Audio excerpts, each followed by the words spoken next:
Salut tout le monde, alerte, alerte, alerte. Aujourd'hui, mardi 19 mai 2026, le commandant de Africancom, le général américain David Henderson, vient de faire une grande révélation. Une révélation qui n'est pas bonne pour le pays de l'AES. Voilà ce que le général Anderson a dit ici. Je vais lire ça tout de suite. Le général Anderson de Africancom, le voilà ici. Général Anderson vient de dire qu'il doute que les terroristes vont prendre non seulement Bamako, mais ils vont aller au-delà. Que si les forces extérieures n'interviennent pas, qu'ils ne pensent pas que le Mali seul peut tenir à cette situation. Je vais lire l'article et après on va décortiquer. Voilà. Voilà ce qui est écrit ici. Selon le journal Nouvel Horizon du Mali, attaque perpétrée par le JENIM et les fronts de libération de l'Azawad au Mali.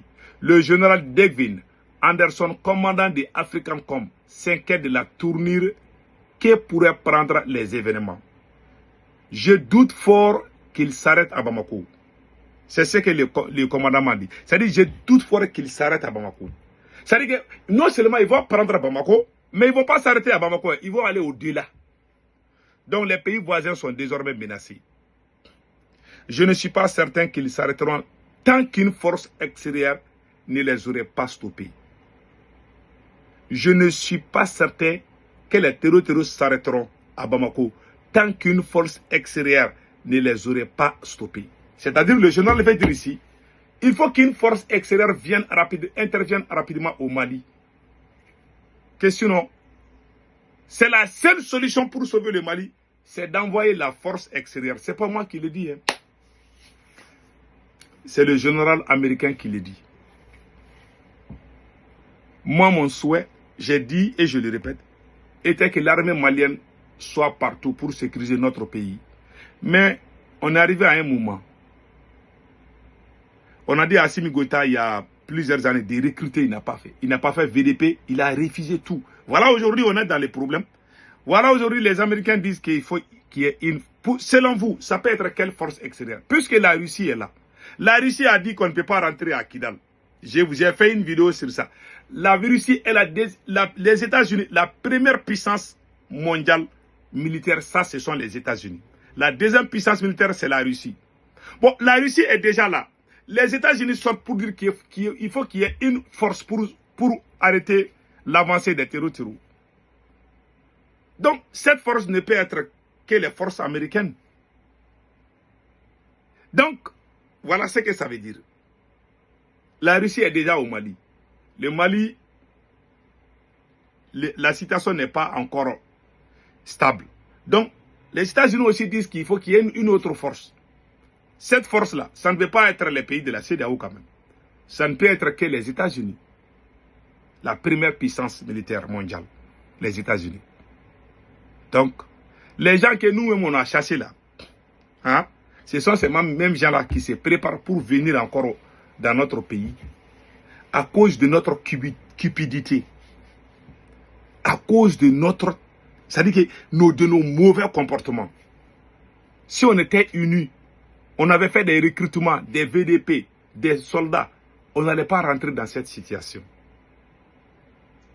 Ça fait mal, hein? Les gens que nous avons vomis, nous avons chassés en pleine journée. Ce sont ces mêmes gens-là qui se préparent pour revenir. Ce n'est pas la deuxième fois. Il y a l'ambassadeur américain, l'ancien ambassadeur américain, JP, a dit ça ici. Il a dit que les États-Unis doivent intervenir au Mali, que sinon que Assimi Goïta seul ne veut pas. Après l'ambassadeur, maintenant c'est le tour de général, un général de l'armée américaine qui dit à son pays d'intervenir dans notre pays. Si Donald Trump n'était pas, si sa tête n'était pas chaude dans l'histoire de l'Iran, il allait prendre... Si demain vous vous levez, vous attendez que les Américains sont déjà au Mali, ne soyez pas surpris. Et si une intervention militaire arrive au Mali, le Mali sera placé sous statu quo. C'est-à-dire que les autorités maliennes ne peuvent pas prendre une décision seule. C'est-à-dire que le Mali appartient aux Nations Unies. C'est ce que ça veut dire. Et qui nous a mis dans cette situation, c'est Assimi Goïta. On l'a dit, quand tu as problème avec les blancs là, il faut bien faire l'unité dans ton pays. Assimi n'a pas fait. Il a créé la haine entre les militaires. Dans les casernes, le moral n'est pas au top niveau. Allons-y, essayons de lire les restes là. Je ne suis pas certain que les terroristes s'arrêteront tant qu'une force extérieure ne les aurait pas stoppés. Les attaques terror perpétrées le 25 avril 2026 et jours suivants dans plusieurs villes du Mali continuent de faire écho à travers le monde. Invité en tant qu'intervenant au forum de Sodina qui s'est tenu entre le 1er et le 2 mai à Sedona, l'État Arizona aux États-Unis d'Amérique, le commandant de Africancom, commandement des États-Unis pour l'Afrique, le général Degvin Anderson a fait part de ses inquiétudes quant à la tournure que pourraient prendre les événements.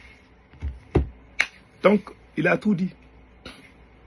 Donc, il veut que les forces étrangères viennent au Mali. Quand les forces étrangères viennent au Mali, cela veut dire qu'Assimi Goïta ne peut plus prendre les avions pour aller frapper à Kidal. Ça veut dire que c'est fini. Ils vont dire à Assimi Goïta, pardon, il faut laisser Kidal là. Nous, on va sécuriser Bamako. On va dormir à Bamako. Un beau jour, on se lève, indépendance à Zawad. Et voilà ce que ça veut dire. On a crié pour qu'on ne soit pas dans ces pièces-là. On a crié. Mais les militaires farfelus ont fait le coup d'État. Au lieu qu'on travaille ensemble, ils ont trahi le M5. Ils ont trahi le mouvement Irévoulou.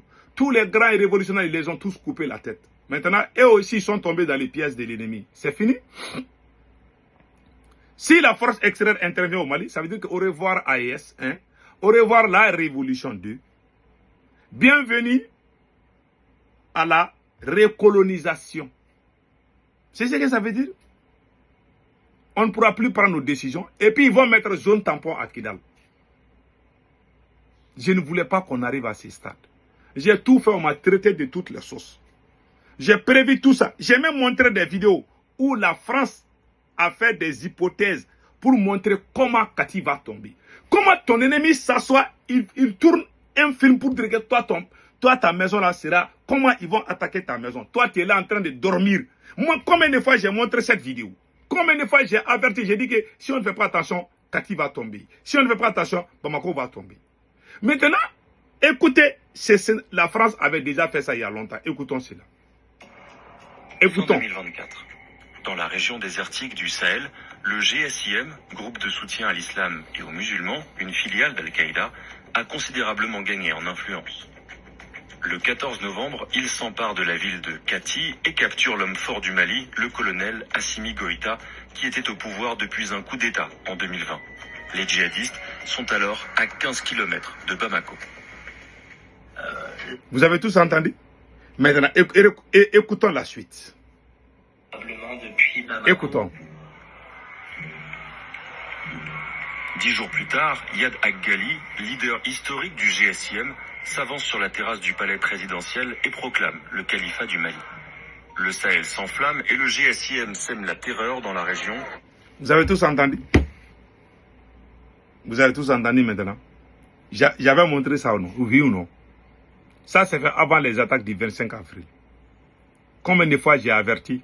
Ils ont dit non, lui là, il est en train de nous paniquer. Sékou Toungara est en train de nous paniquer.